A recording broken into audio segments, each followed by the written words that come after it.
Abatuuze okuva mu luka gw'Ebwengure mu ggombolola y'e Kagonge mu disitulikiti ey'e Mbarara mu kiro ekikeeseza olwaleero bakoze ekikwekweto mwe bakwatidde ente 12 ezigambibwa okuba enzibe n'embuzi 6.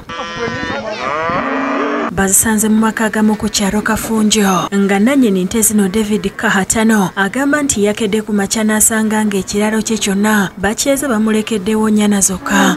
Nasanga ente zange ziri mu rugo saa 7 gw'ekiro kanaza kwimuka za shaha 12 kuza kama nasanga ente zitari mu zona abasigira inchwa mute zonka inchwa mute zazi mu kyogu kyazo. Ono atemeza ku balirwana abe n'ab'ebyokwerinda ne basuula enkesa okutuusa lwe bagudde ku maka mwe bazikwese. Nayitaba muranwa natabazo wa chairman na reporting wa chairman nagombora Kagongi nayitaba taka twazitambura mbirari twashanga mu district y'Ibanda.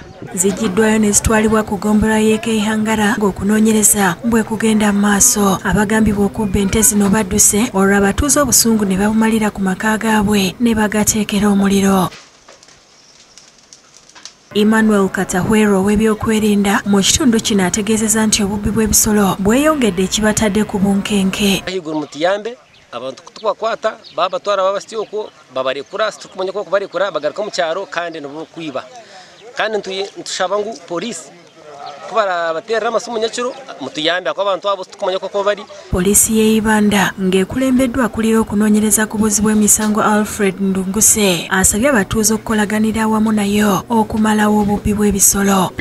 Okukwatanisa mwenka abantu noreba ababa baruga Kagonje batambura bahika kuno ya Kafunji bakuronde ente zabo ati bahirwa babona na nembuzi zabuzirekare so mwine kwatanisa kandi mukagira amani. Polisi ekkiriza nannyini nte zino okuzizaayo. Timothy Mushabe yakusakidde eggulire lino.